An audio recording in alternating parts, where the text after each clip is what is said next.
What's up, teachers? You know, it takes a lot of time to provide quality feedback and assessment on. It's video submissions. I don't think we hear enough about that. Today, I'm going to show you, if you use Google Classroom, how to do that quickly and efficiently, how to take in a class set of video submissions and provide feedback in a way that doesn't break your sanity in the process. Stick around as well for a reason why you should not allow students to export their video directly from a third-party app like Canva. We're going to start things off today at the Teachers on Fire Google Classroom. Yes, that is a thing, and I'm very grateful for the teachers who have agreed to be my test subjects in this Google Classroom. Here you can see an activity that I posted at the end of June, inviting my educator friends to say hello and share one thing they are doing to recharge their batteries this summer. So let's click into the activity. Up here we have the instructions and the learning target. That's something you're familiar with. I've also gone ahead and set up some rubrics, and you're going to see those in a moment. Let's take a look at our student work. We have 3 students, including myself, who actually submitted videos for this assignment. So thank you very much, Mel and Darren. As you know, if you're familiar with Google Classroom, we can open up a special dialogue, kind of a review view that looks like this. And I should say, by the way, here's the real key. While we view Mel's video, we're also going to provide some feedback and score her on the rubric, possibly before the video is even done, and that's part of the beauty of what I'm demonstrating here today.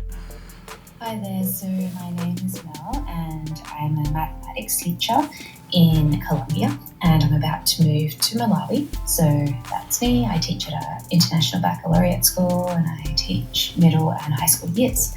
And so what's happening to me over the summer? So I'm doing quite a bit of traveling. I'm finally getting to do this hike in Arizona. It's from in the Havasupai region. It has waterfalls. It's like a 3-night, 4-day thing. And it was really hard to get permits. Like, I got them back in 2020 and they finally reopened the area this year. So yeah, I'm going there in July. And yeah, July is going to be pretty packed because I'm getting ready for my move and disappearing. But yeah, my recharge will definitely be going to those waterfalls. There you go. Bye for now. So Mel completed that using an animation, and I'm just going to score her very quickly, or grade her rather, on her greeting. She gave a clear greeting, and let's see. For summer activity, she gave a clear, coherent, and understandable description of an activity. So I've done that, and I've added some feedback, a wish, and a star, and we can go on. Now the key is I was able to offer that feedback and do some writing while I was listening to and watching her video, and that is really the key here. That's a big part of this whole demonstration. Let's go on down the line. Now, Shelly Ann has not submitted anything, so let's say I don't want to give any feedback via these grades. Instead, I can just write it. I can say, I noticed that you haven't submitted anything here yet. Is there anything I can do to support your learning? And the nice thing about this is I can copy this and add it to my clipboard. And that way, if we come across any other students who have not submitted anything, I can make the same comment without too much work. Mike Brilla, same thing, private comment.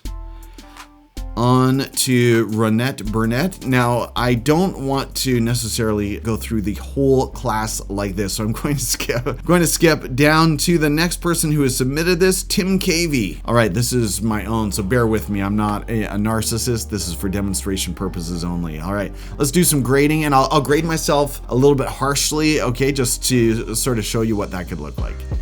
Hello friends, my name is Tim Cavey, and one of the many things that I'll be doing to recharge this summer is going on hikes that I haven't been on before. I've already been on one last week. It was called Coliseum Mountain in North Vancouver, and it was awesome. So that is one of the many things that I'll be doing to recharge, and yeah, I'd love to hear what yours are. So I'll say your volume is clear and post, and in a moment I'll return that feedback. Again, I'm going to get these two pieces of feedback via the rubric. All right, and then the last person to submit was Darren Speaksma. So let's check out his video and give him some feedback. Oh, and I'm not getting any audio. Okay, maybe there is a sound issue there that he is not. Okay. I'm going to give him a proficient just because I want to, but here, let's do this. So we'll give him a proficient on the greeting, proficient on the description, but we'll say your video is successful. your video appears correctly.